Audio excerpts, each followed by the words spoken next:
Alright, so the other day I told y'all I had a sprocket that was ejecting teeth on me. Unfortunately, I didn't get to take a video of it, but we got the new sprocket on there. However, because she's a 30 tooth, not a 33, it's a lot smaller, so I got all this extra slop, and I've already had to put it to the very end of the adjustments. So we're going to pop off the master as soon as I can find it. Master link, that is. It's probably behind the housing over here, of course. Knowing my luck, I don't see it anywhere along the sides here. So we're going to push this around till I can see that, pop that off. I don't know if I want to take just one link or two. I think I'm going to start with one, see how much movement that gets me forward, go to work, because I'm already not running late, but pushing it. And then if it needs any more adjustment, maybe at work or after work. We will probably be after work. Excuse me. Damn. Alright, so for those that are unfamiliar with what a master link looks like, it would be this guy right here. Ooh. Ooh, good morning. So, regular link, regular, so on and so forth. Master, it's got this extra clip guy on the front. Pop that off, the backside will fall out, and then the chain will be a string, not a chain. So, well, still be a chain, but it won't be a circular chain, just a straight chain. Either way, should be pretty simple. Pair of pliers. Like I said, just snap this little guy right here off. Don't break it, because you got to reuse it, so be gentle. But get her out the way. So if I do one to here, oh, yay, much room. But I don't think it equates to that much room because we're doing both sides, so I think it halves that.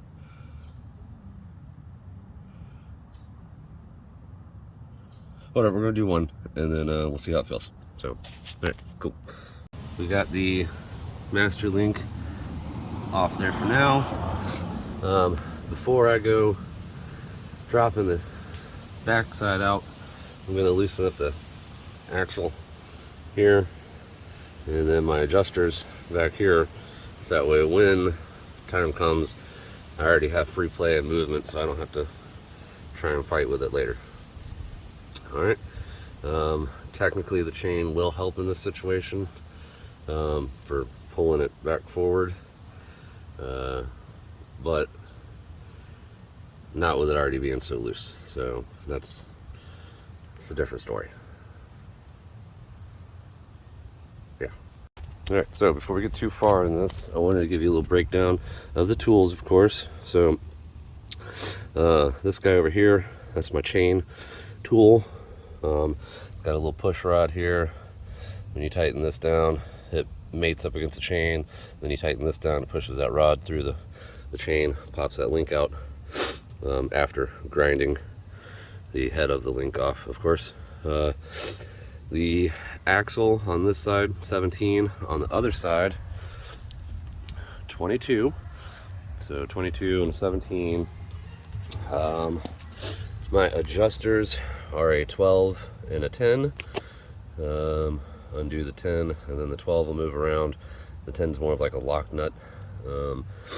Then, oh, the brake,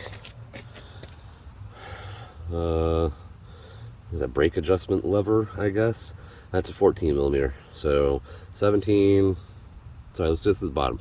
10, 12, 17, nope, 10, 12, 14, 17, 22. It's crazy that it's so involved, and I've done more with less. But on a motorcycle, everything is very delicate, and you must be at least 99% precise. So, conveniently, nothing has to really come all the way off.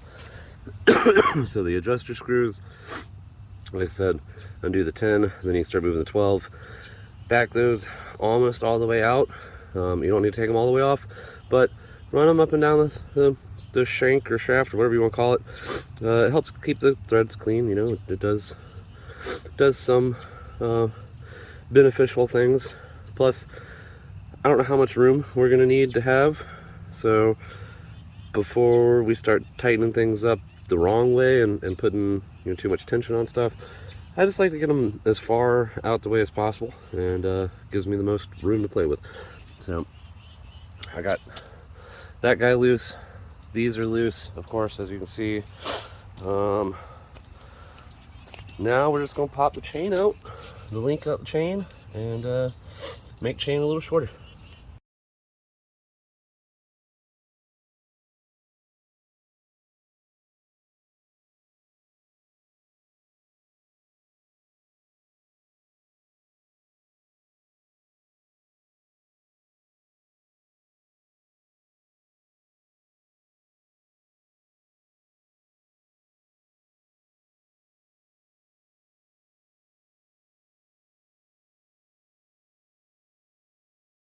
So when I'm putting your chain back together,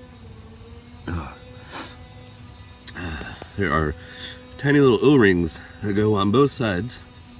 Ooh, of this here center link, or it's probably not called a center link, but that's what I'm calling it for now. Focus, camera. It's a little better. So this little O-ring right here is going to go on the back side, back up in there, and then I'm going to slide the chain over the link here,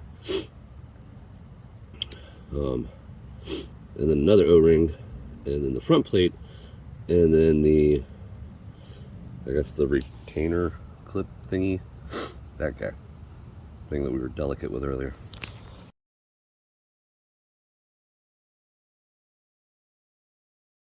Real quick before I forget, this here master link, you want to attach or secure, snap, slip, whatever the hell you want to call it. Get her going, so when the main way that she's rotating, the clippy part is at the back side, you know what I'm saying? So the solid part is going the main way. So forward would be that way, so my chain would be going that way to make the tire do the forward momentum motion.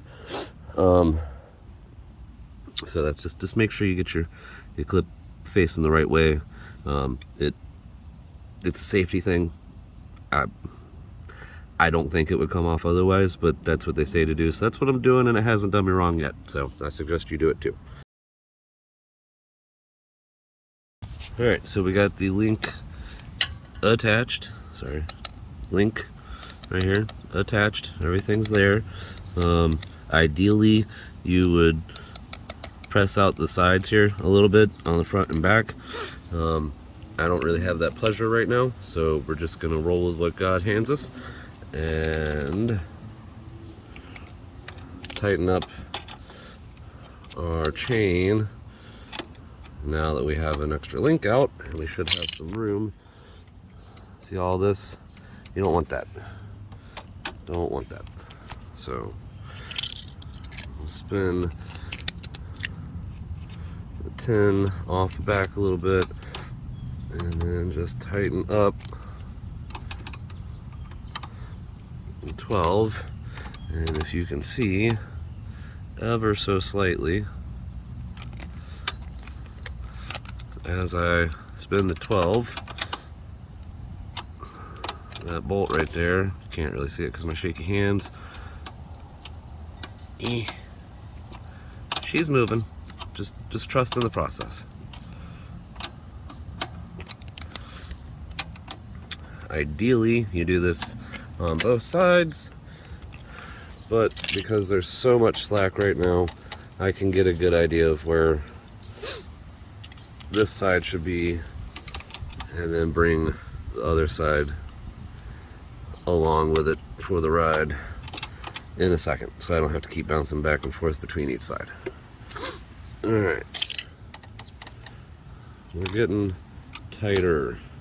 I think another spin or two here. There used to be a little graph or diagram or something that showed me where my alignment was, but see, it's not as sloppy, but that's just one side. We're gonna go tighten up the other side and see how it looks. Welcome to the other side. So, back off the 10. Tighten up this guy. See, look, I'm doing it by hand. You can see it moving a little better.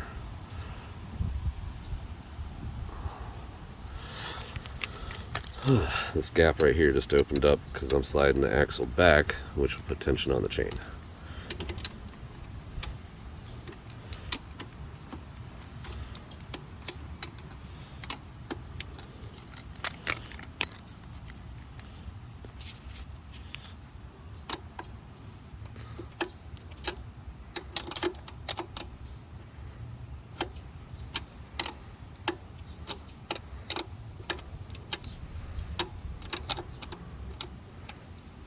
Trying to line up the marks on the inside. So there's a little mark right there. Trying to line it up with this mark over here.